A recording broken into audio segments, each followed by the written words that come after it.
Stephen, welcome back to World Watchers. Good to be with you. Well, hello, Stephen. It's great. You got me? Can you hear me? Yes, absolutely. Sir. You sound good. Last time we had you on, we broke up pretty bad, and I'm sorry about that. But it's great to have you here tonight. And so tell us a little bit about the progress that you've been having.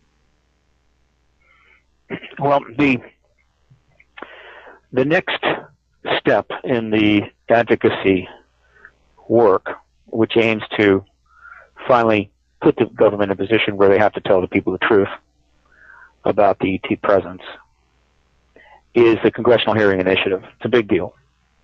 And it's only possible because of the citizen hearing on disclosure, which we held last May and filmed all 30 hours of it. As a result, we have a calling card, an unprecedented calling card. And so the question was, all right, when do we use this card? And when do I go back to on Capitol Hill for the first time in really 13 years for direct engagement of members and their staff on this issue? Right now, the game plan is February 10, 11, 12, right around there, to launch this Congressional Hearing Initiative. I was wanting to do it last November, even December, but it proved to be a good thing that we did not attempt to go ahead. We really couldn't, but it worked out fine because, as most, I think, of your listeners recall, the Congress had a nervous breakdown through all of, December, certainly, November, all of November, over the debt ceiling and the budget. So they set new dates to reconsider and go around again, and they've already passed the budget. And the debt ceiling date is for February 7. So whatever foo-fa is going to take place between the two parties on the Hill over the debt ceiling, it will be over by the 7th. There's no way they're going to go past that date. And that means things will settle down. And that's when we launch. So the timing has worked out beautifully. What we're going to do is simply this. We will ship off a complete DVD set of the proceedings, all 30 hours, 10 DVDs approximately, in a nice box set. We'll ship one to every office on the Hill, all 535. Plus, we're going to send one to 100 ambassadors to the UN and 100 ambassadors to the United States.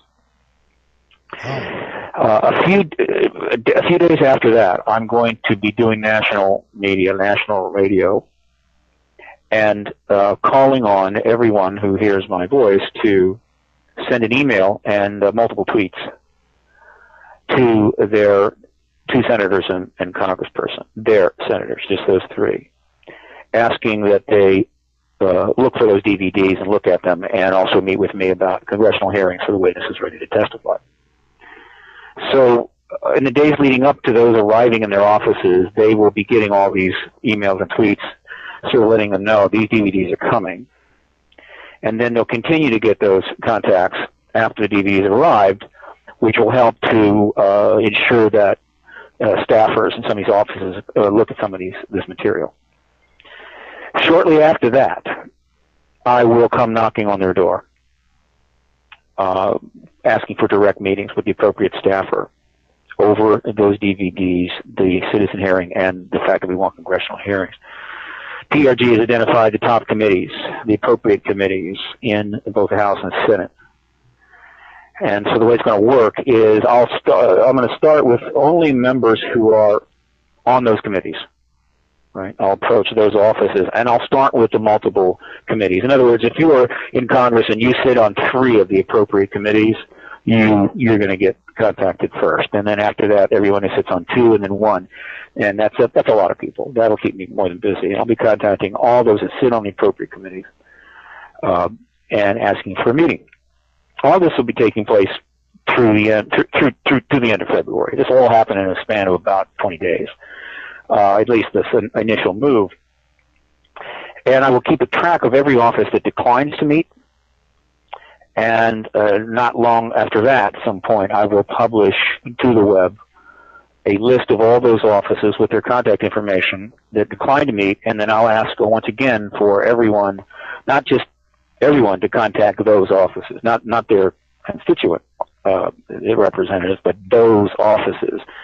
So however many they are, 10, 15, 20, they'll start getting emails and tweets from people asking them to reconsider their decision not to meet and review that material. While all this is going on, there's going to be a continual press engagement. We will have tendency to have our publicists working all through February, March, and April to get me on every talk show possible and drive the issue. So it's kind of like the Congress will be sort of circled by media action and stories and tweets and emails and knocks on their door, and the whole thing will just go on in a kind of intense fashion, with the idea that at some point a few members of one of the committees are going to pressure the chair of that committee to hold a hearing for the witnesses that we have ready to go. Now, exactly how that would go down would be negotiated, but I'm just not going to settle for some show hearing with 3 witnesses coming in and just going through the motions. We're talking about witnesses, 15, 20, 25, 30 of the witnesses that, such as were presented at the citizen hearing, as well as others that are ready to testify on the Hill. And if these witnesses testify, and they will certainly be on camera, there's just no chance the media will not film every minute of this. The truth embargo is finished. There's no way it can survive it. And that's what's about to happen. All this is going to cost about $50,000, which includes all the 700 and some DVD sets with 7,500 DVDs, plus setting me up at a place near the Capitol, and other media and media promotional stuff. And we're trying to find a single backer that'll cover all this, somebody that wants to end this truth embargo as soon as possible. And we're working on that. I feel optimistic. And that's the next step, the Congressional Hearing Initiative. The goal is nothing less than disclosure next year, as early as possible. Well, and I really hope it succeeds. And I've been telling the listeners that I think that we're getting closer to that because, they're slowly but surely letting some cats out of the bag, like freshwater lakes that may have existed on Mars and just little things like that I think eventually the truth is going to come out. And for you and I, we already know the truth. We're not alone. But the truth is out there. Yeah. It's the government hasn't acknowledged it.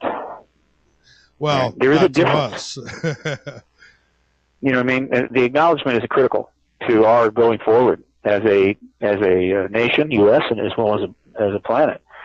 So, and you're right, it's leaking everywhere. And in fact, there's a lot going on.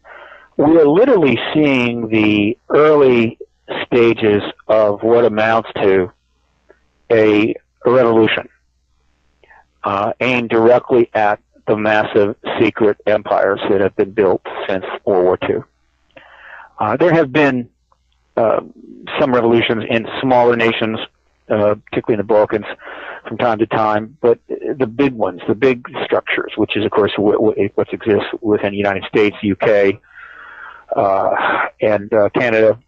I'll put Russia and I'll put China off to the side. This secret empire is going to be dismantled and reformed. Initially, one whistleblower, one documenter at a time, and we're seeing the early stages. Extraordinary things are happening. The NSA has been turned upside down by Edward Snowden.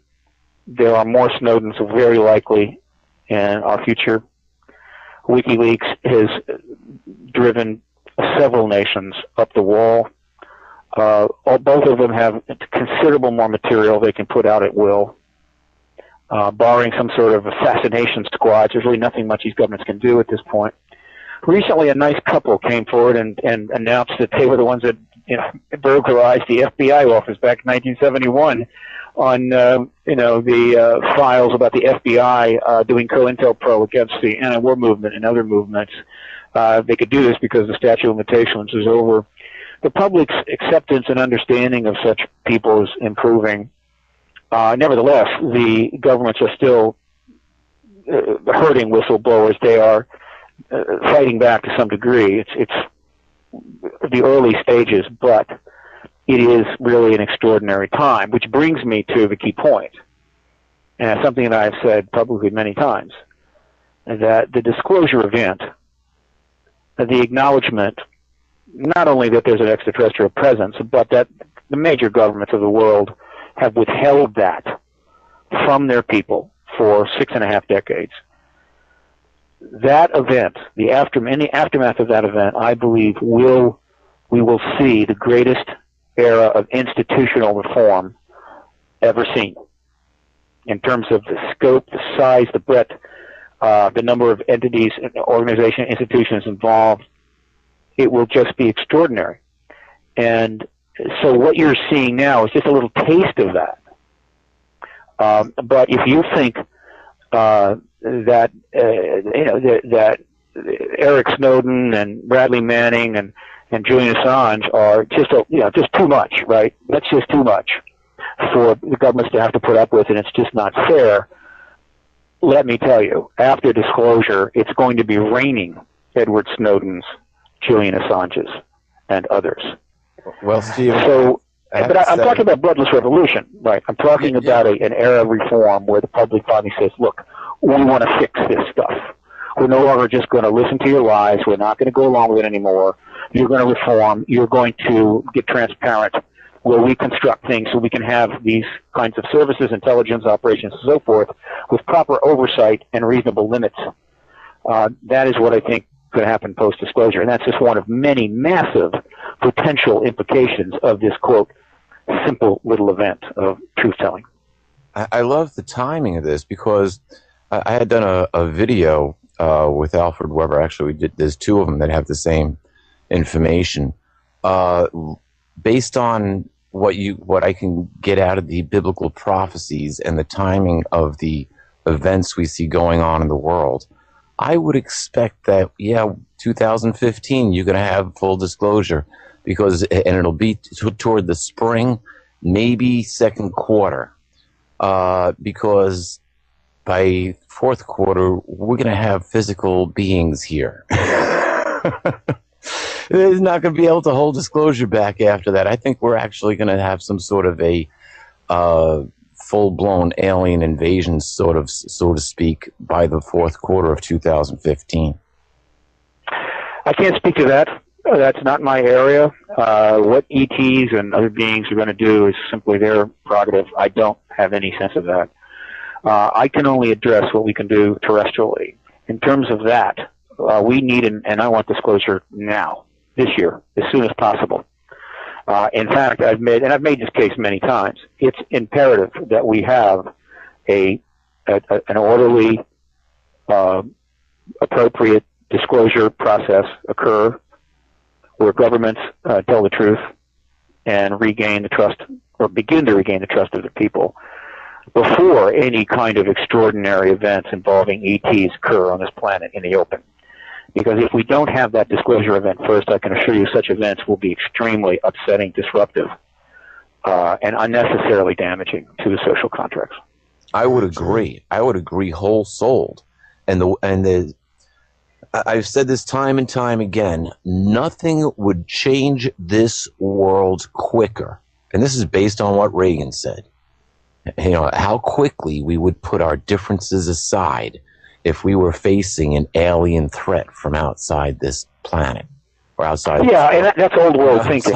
I think the question that I would have posed to him, had he be willing to take a question on this, or any of his aides, or any of the chiefs of staff at the time, which of course would never accept any questions on this subject, and that's still the case, what's your view about how the world would react if they learned that there was an alien presence that wasn't threatening? Yeah, well, you see, what difference would it make? I mean, it's all how it's positioned and spun. But the point I'm making is, if government announces there's an extraterrestrial presence here, but there's no immediate threat, are people just going to say, well, there's no threat. Let's have some more wars. Let's build some more nukes. Let's pollute the oceans. Let's just continue acting as we have, because there's aliens here, but they're not threatening. So Reagan but in the context of what the Reagan's time, and the fact that he was being sold on the FDI program heavily by the military, I mean, they were just pushing it at him really hard. It sort of made sense. But there is no indication whatsoever that statement of, quote, a possible alien threat was in fact based on any information of any substance that Reagan might have had in his head. This was just Ronnie being Ronnie. But he did do something important there. He raised it several times, and that's when it comes out of a president's mouth, that's very important. But again, it was back then. This is now 2013. We know a lot more. We're more sophisticated. The issue isn't so much threat as it is engagement and open contact, which is a game changer in and of itself. We have got to stop thinking in terms of threats everywhere, enemies. This is what has been undermining the human progress and damaging not only society but the biosphere itself for 10,000 years, and we've just got to move past it unless we have incontrovertible information and evidence that there is in fact a threat. But government by boogeyman is old paradigm, needs to go. Well, I agree, and I want to point out one thing which I believe was in the last, I know it was in the disclosure, the press club disclosure 2 years ago, where they had witnesses was from the missile base in South Dakota that said, hey, a UFO showed up and disarmed their missiles, but shut them all. 17 out of 21 missiles or something like that. All the missiles shut down. All the missiles. So what would that tell you? Go ahead and try to fire those suckers. You know? Well, it obviously is, you know, open to interpretation, and different people have had different views about it. I talked to some of the witnesses who were actually there, and they've testified at the congressional hearing on disclosure.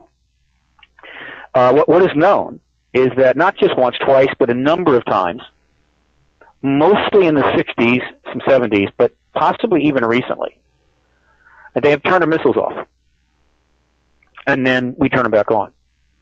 That's what's known. They didn't melt them down. They didn't destroy them.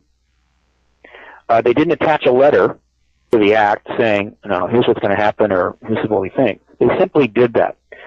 So in the context of everything else that's going on, I think the message I would take from it is we're just letting you know how foolish your actions are in the light of the larger picture, which includes civilizations and beings more advanced than you.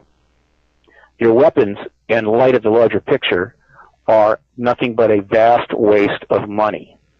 And, of course, a potential destroyer of your civilization, polluter of your environment, and so forth and so forth and so forth. Notice that they turn the missiles off. They don't go around turning on nuclear reactors off, which they could do as well. Be more dangerous, probably. So, but that's one interpretation. Others, certainly the military viewed it as a threat. Though, interestingly enough, even though if they viewed it as a threat, they never acknowledged it, lied about it, never in any way engaged the public about it, because obviously it involved ETs, and they're not allowed to talk about ETs. So, this is another example of how tied up in knots they are. And if I were in the military and intelligence community, particularly the military community, going back to the 70s, 60s when this was happening, I'd have a nervous breakdown. I don't know how they dealt with it, frankly. They've just been driven crazy by this, but it's their own fault. They won't trust the public. Now they don't even trust each other. The military doesn't trust the Congress. William Gates just wrote a book, blistering attack on the U.S. Congress. It just eviscerated the Congress. There's going to be more. So nobody trusts anybody. Nobody's telling the truth. This is insanity. So I say this is as insane. This is the dysfunction we're seeing in government now. It's as insane as building those missiles in the first place. So the ETs didn't shut our government down. We do that on our own. They shut the missiles down. So these are some of the facts that are out there. But we can't interpret them more thoroughly because the government is withholding vast amounts of information that allow us to come to a more informed decision. Right? So they keep us stupid so that we don't bother them. That just makes it easier for them to make mistake after mistake after mistake without being interfered with others who might have an alternative opinion. This is no way to run a world, a planet, a nation, a military, period. And that's, again, why disclosure absolutely has to happen as soon as possible. And I totally agree with you. Now, I got a question from one of our chat rooms here. One of the listeners asked, why would these new witnesses be any different than the last witnesses? And I guess he means, well, I guess why would they listen to these ones when they didn't listen to the last? It's actually pretty simple. Witnesses have been coming forward for a long time. Yeah, they have. In ever-increasing sophistication.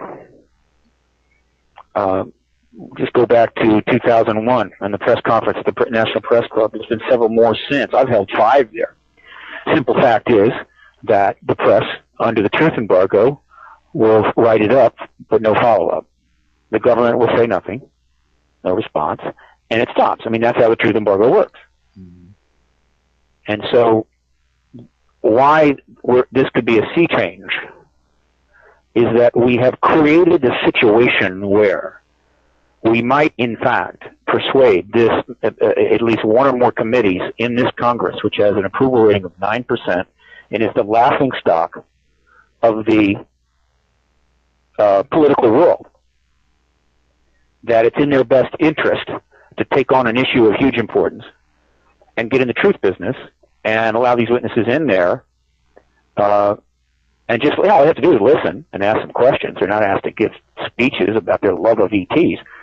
That this could be a game changer for them. And they've got nowhere to go but up. Now, if that works, then what happens is these witnesses will not be speaking at a press conference of the National Press Club. They will be testifying under oath on Capitol Hill before House and Senate committees, with the whole world watching and the press filming everything. And that is the difference. That's the game change. That is something they cannot get away from.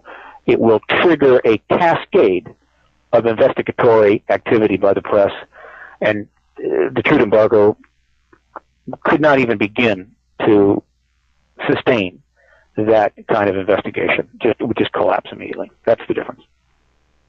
Okay. All right, Peter. Sorry. I love the timing. It's just, it's just great timing. When I look at this from the prophetic viewpoint, it's like, yep, okay, this has to happen. And the time schedule that you laid out, I would totally agree with. Look for game-changing events in a positive way. I want to point this out, in a positive way, to happen not this year. This year we got to deal with the financial currency issue. But next year, 2015, there's a lot of significant events coming up, actually starting this April with the occult moons on Hebrew holidays, which lasts for 18 months. That's why I kind of put, guess what's going to happen at the end of 2015? We should see some spectacular things. Now, the other thing, right smack in the middle of 2015, Prince William turns 33 on the 21st of June at 2100 hours, 3 minutes. So, and as I understand, the prince has been acting in place of the queen, doing her knighting for her. So, if you've been knighted by the queen, it was actually Prince William who carried out the ceremony. So we have some interesting worldwide events happening right at the same time as we bring up this alien card, if you want to call it that, of disclosure. And Steve, I have to agree. Once this hits, the world is going to not know what to think unless it's managed properly, and it's going to be a game changer. It's going to bring on possibly peace and security. It could be. It'll be a game changer no matter how it's managed. Every nation will have to handle it in their own way, and each nation will take a different approach. Eventually, some sort of more of an international structured response will have to develop. But again, this is the post-disclosure world. It's almost impossible to fully grasp and predict what can happen. It's just a huge thing. I can get a sense of. I mean, I have a fairly good sense of what will happen in the very first day or two, the first week, and so forth. But a game changer it will be. Managed. The government manages everything one way or another. Hold on. Before we go down on the game changer, let's hold that thought because we got to take a break right here. Bassett, he's going to be with us for a little bit longer here. And, okay, Peter, I think you left off with a question, was it? Yeah, well, kind of. You know, we're looking at the changes that of all this occurring. It brings me back to Stanley Fulham, who wrote the book Challenges of Change. Now, some people may know Stanley, some people don't. He was a retired major from NORAD, and according to him, he had alien contact, and they told him that times were a-changing, that we were going to be in for a difficult situation, but then they would show up somewhere, guess when, 2015, and meet with the United Nations and help us get our problems squared away. Will that actually happen? I don't know, but Stanley believed that it would. And unfortunately, about 2 months after I first learned of Stanley Fulham and caught an interview on him, he died of advanced pancreatic cancer. So unfortunately, he's not around to talk to anymore. But, you know, we're facing a situation in the financial field right now where the dollar is losing value every day.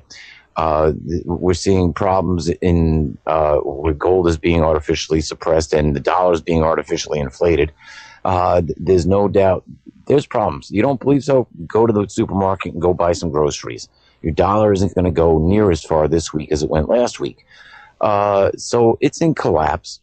And it's a change. The Vatican's calling for a change in this fiat money system. Seeing as the Vatican's the mother of all corporations, I would expect something to happen.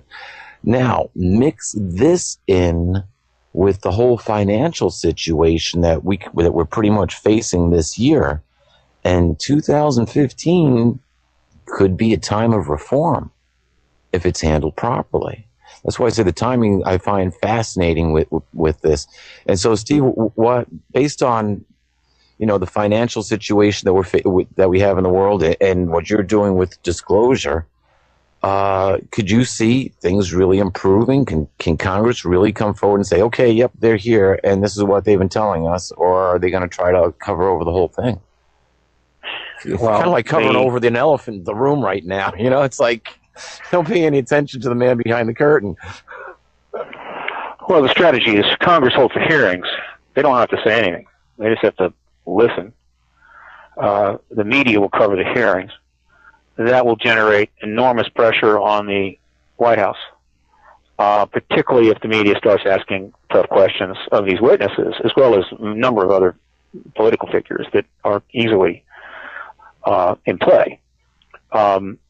And the White House will be in a position where the whole thing's coming unraveled, and the president will have to cut a deal with the military intelligence groups that manage this. So it'll be a secret deal, private deal, basically saying what do you need from me, and this is what I want from you, and they come to an understanding so that they can live with it, and then the president makes the announcement. This assumes the U.S. goes first, which I think was the idea all along, that the U.S. would be the one to end this, but that's no longer certainty by any means. Other nations will follow almost immediately, within days, one after another, like a ripple effect. So within a few weeks, I think every major nation in the world will have confirmed to their citizens the same thing. And then, we're in the post-disclosure world, and there's a lot of, the governments, there's a lot of people within governments that have known this is coming, and undoubtedly they have many thoughts on what to do and have made preparations. So there will be elements within governments which will have game plans that they'll try to implement right away. There, in the private sector, I'm sure that there are corporations that know disclosure is coming, and they will have game plans. The overall general public, of course, has been kept in an intellectual ghetto on this issue. And so the vast majority of the public does not have a game plan and is going to be in a state of confusion and uncertainty. There are people in the field, the researchers and activists, that are fully aware that this is coming. And I'm giving a lot of thought to what we will do post-disclosure. But unlike the government, the corporations, we have virtually no financial resources, at least not now. That may change after disclosure. So it's an asymmetric situation without question. However, we do have one thing on our side. It's the leveler, and that is that whenever the big shots who know this is coming and have made contingency plans, whatever they attempt to do, the internet will be on it. And so the public does have an extremely powerful tool to follow and engage what the larger institutions attempt to do and say post-disclosure. And this is critical. So we can perhaps resist any nefarious strategies, mendacious strategies, and so forth, while we get our act together. And again, that's the internet. So one can make a case the internet was absolutely essential to having disclosure. Another reason why it didn't happen until the 90s, I get it. But now that we've got 6-year-olds that can program their own computers, I think it's time to, okay, fine, we've got the internet. It's an important tool here. Let's get disclosure and move on. So that's kind of the best thing I can say about how things will go early on. But the public is clearly going to be at a disadvantage initially. Okay. No doubt. Now, the ex-defense minister, or liberal defense minister, as he's positioned, Paul Hellyer, came out and he said that on Russian TV that not only do aliens already walk among us, but they are refusing to share their advanced technologies until we change our warring and polluting ways. And this is according to UK Mail Online. So it's interesting. He's already started his disclosure project. Paul is really working. He's really a trooper, and he's interviewing, and he's getting this he's getting the key information out. He's getting into some speculative areas. We have, again, some information about a lot of things related to ETs, but because of the truth embargo, it's very difficult to really lock it down, right? I mean, somebody can say, well, there's 80 extraterrestrial species out there. Now, we don't know how many are out there, how many have engaged us. We don't have enough information to know that. We know there's more than one. So you're going to see a number of people like Paul are going to try to pass information on to the public, but there's still a lot of unknowns here. I mean, the fundamental message is extraterrestrials here, and that's what he's saying, and that's what, of course, what the public needs to hear. And he and a number of others are also going to throw out other information that's in play about this species, that species, where they're from, and so forth and so forth. But understand the ultimate sorting out of these kinds of this kind of information really can't be done properly until after disclosure, when government information starts to come out and the institutions are unleashed from the truth embargo to engage the vast subject matter and start working it up and getting it right. In other words, out of the ghetto and into the light. Universities, researchers, authors, media, going through all the information, sorting out what doesn't hold up, narrowing it down to the key, well-established facts, and then starting to build a complete picture of the entire history. This is a complex, difficult process that, of course, we've done many times in other areas. The governments have just deliberately prevented it from happening in this particular subject at this time. So that's where we're going forward. And again, I really appreciate what Paul is doing. I'm going to send him some talking points. I'd like to get him a little more focused. But and he's not the only one. There are other witnesses that are going to be coming forward. Other witnesses have come out years ago and basically said the fundamental truth. There's ETs here. And again, the truth embargo has prevented that from then being converted to public policy and transparency. Well, you know, one thing that I've noticed, and it's really picked up over the last 3 years, I mean, it's been out there for a while, but really, the last 3 years, virtually every TV documentary company has turned around and produced a tremendous amount of footage on ETs. Probably the one at the leader of the pack is the History Channel. It's like you can't get away from ancient aliens. You know, and that's pretty close to the truth, unfortunately, or maybe fortunately. It depends on which civilization and which aliens we're talking about. But I've been looking at this, you know, and the documentaries were interesting to begin with. And it's like, yeah, okay, But it's like, man, my brain has been beat up. I can't even watch any of these shows anymore. And as soon as certain personalities come on, I got to change channel. It's like, yeah, okay, enough of that. There's so much information out there, whether it's 100% legitimate or just supposition. But the fact is that the meme is going out there that aliens are among us. Aliens are here. Aliens have been here for eons. If I had to rename the Bible, I would rename it 6,000 years of alien intervention in human history. I get your point. Here's the equation is actually fairly simple in some respects. The 20th century developed and saw the rise of democracy and more representative governments, more open governments, and the people had access to more and more information. It also saw the explosion of new media, from radio to television, movies, computers, and on and on and on and on. And so, not surprisingly, unless the democratic nations wanted to convert to totalitarianism, the citizens of these nations, and we know the ones we're talking about, we're going to get access to more and more and more information, which is true. They have. It's everywhere. It's all over the place.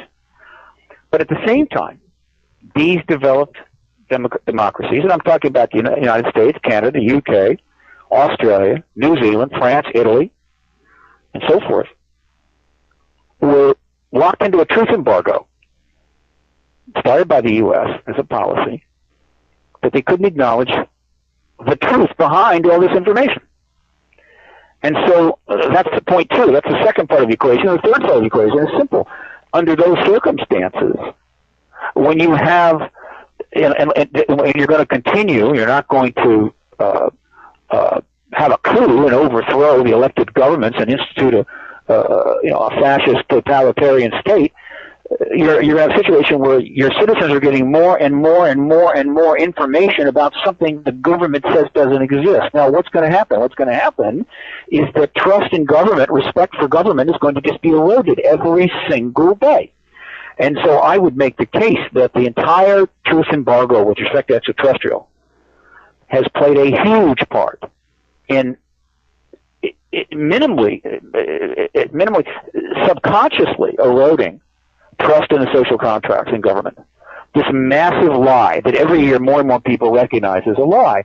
That's not just happens and then you move on, but it's continuing, ongoing, decade after decade after decade. It has done a great deal to put us where we are today, where government is profoundly dysfunctional. Gentlemen, I appreciate the time. I have a meeting that I have now got to go to, but glad to come back for this update. Naturally, I want to come back when we're ready to launch this the citizen hearing, so that all your listeners can get the info on how to get in touch with their members of Congress and so forth.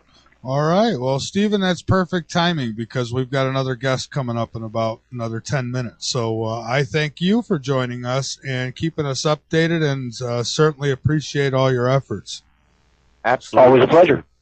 Yeah, absolutely. Until the next time. I think the timing is fantastic. Have a great evening and enjoy the rest of your weekend.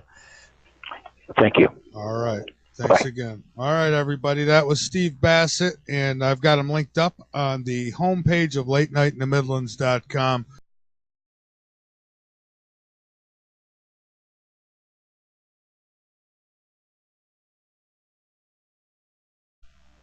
And calling on everyone who hears my voice to send an email and multiple tweets to their two senators and congressperson, their senators, just those three, asking that they look for those DVDs and look at them, and also meet with me about congressional hearings for the witnesses ready to testify. So in the days leading up to those arriving in their offices, they will be getting all these emails and tweets sort of letting them know these DVDs are coming. And then they'll continue to get those contacts after the DVDs have arrived, which will help to ensure that staffers in some of these offices look at some of this material. Shortly after that, I will come knocking on their door, asking for direct meetings with the appropriate staffer over those DVDs, the citizen hearing, and the fact that we want congressional hearings.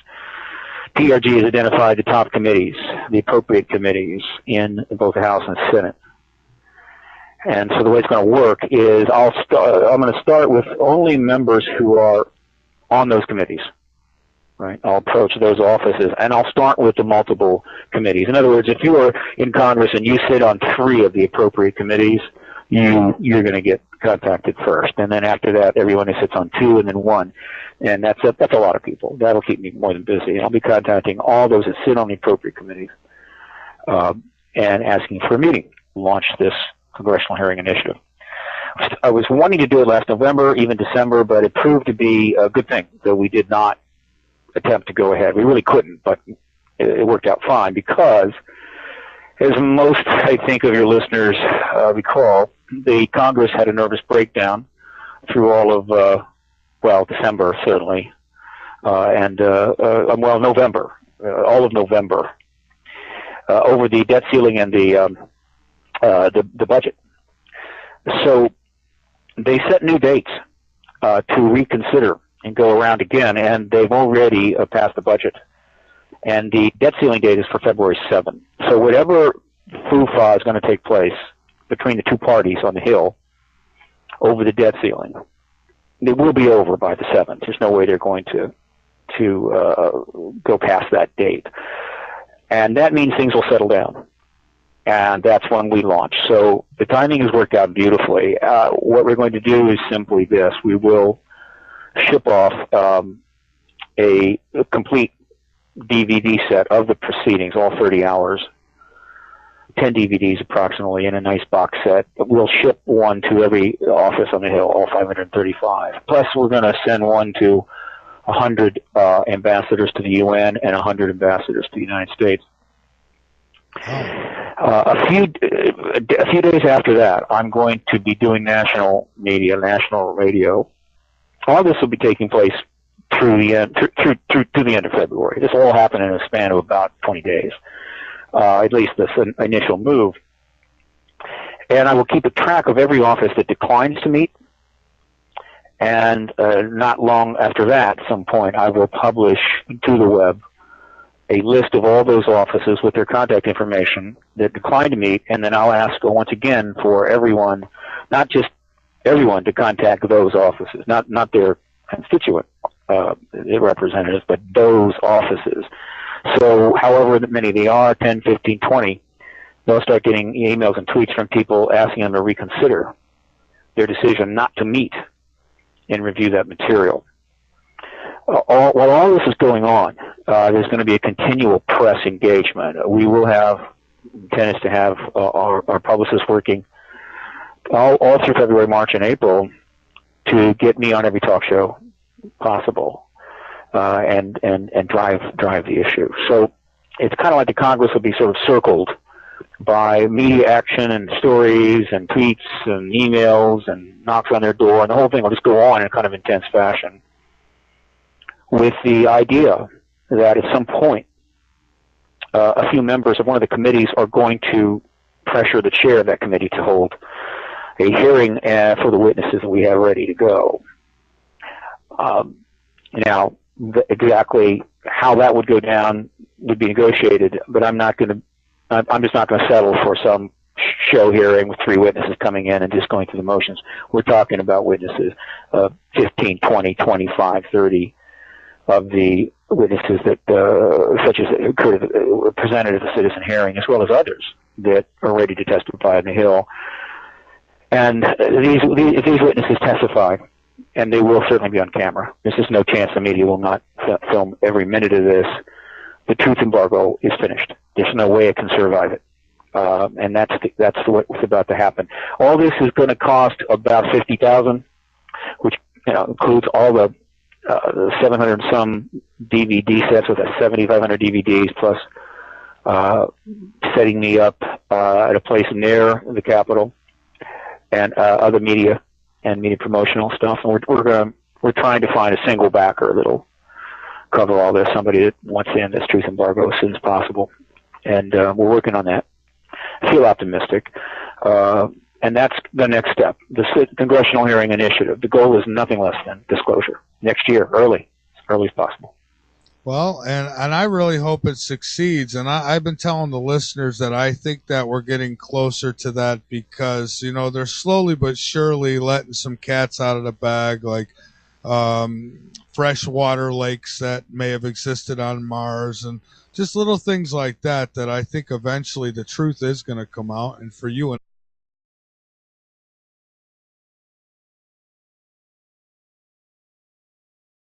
Stephen, welcome back to World Watchers. Good to be with you. Well, hello, Stephen. It's great. You got me? Can you hear me? Yes, sir. Absolutely. You sound good. Great. Last time we had you on, we broke up pretty bad, and I'm sorry about that. But it's great to have you here tonight. And so tell us a little bit about the progress that you've been having. Well, the next step in the advocacy work, which aims to finally put the government in a position where they have to tell the people the truth about the ET presence, is the Congressional Hearing Initiative. It's a big deal. And it's only possible because of the citizen hearing on disclosure, which we held last May and filmed all 30 hours of it. As a result, we have a calling card, an unprecedented calling card. And so the question was, all right, when do we use this card? And when do I go back to on Capitol Hill for the first time in really 13 years for direct engagement of members and their staff on this issue? Right now, the game plan is February 10, 11, 12, right around there.